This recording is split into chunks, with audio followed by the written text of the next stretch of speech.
room fell silent as she stepped in.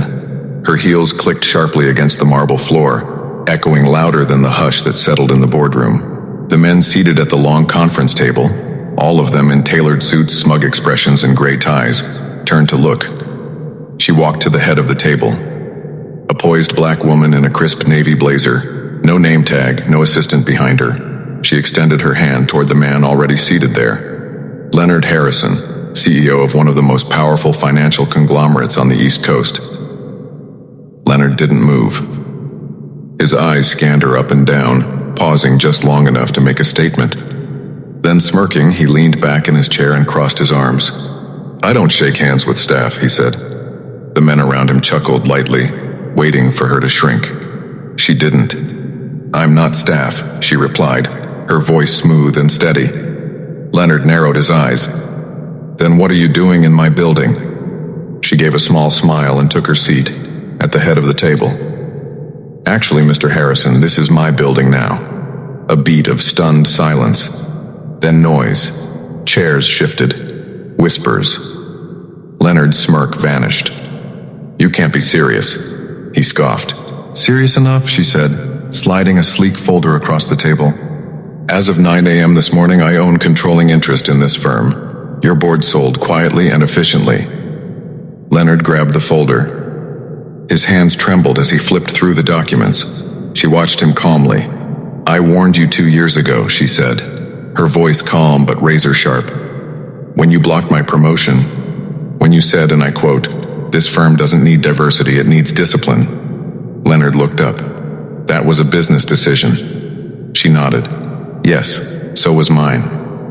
She stood up slowly, deliberately, and turned to the screen behind her. One tap on her remote and a presentation came alive. Charts, headlines, board meeting clips, internal memos, and one damning email from Leonard to his COO. "She's brilliant, but no one wants her face at investor meetings." No one at the table spoke. The silence was now fear. "You see," she continued, "you didn't just underestimate me, you trained me. Every time you shut me out, I learned your next move.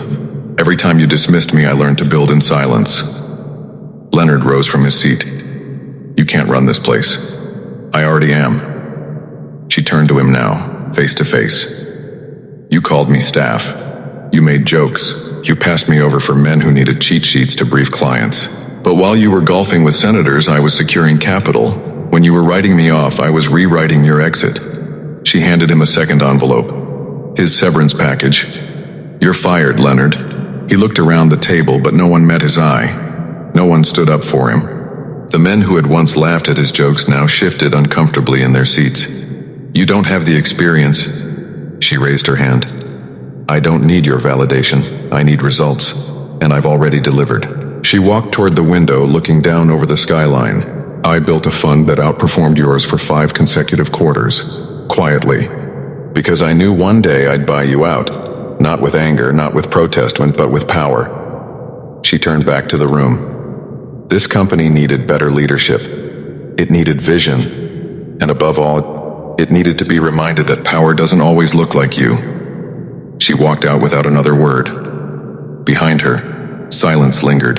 But in the world beyond that boardroom, the news was already breaking. Her name was trending.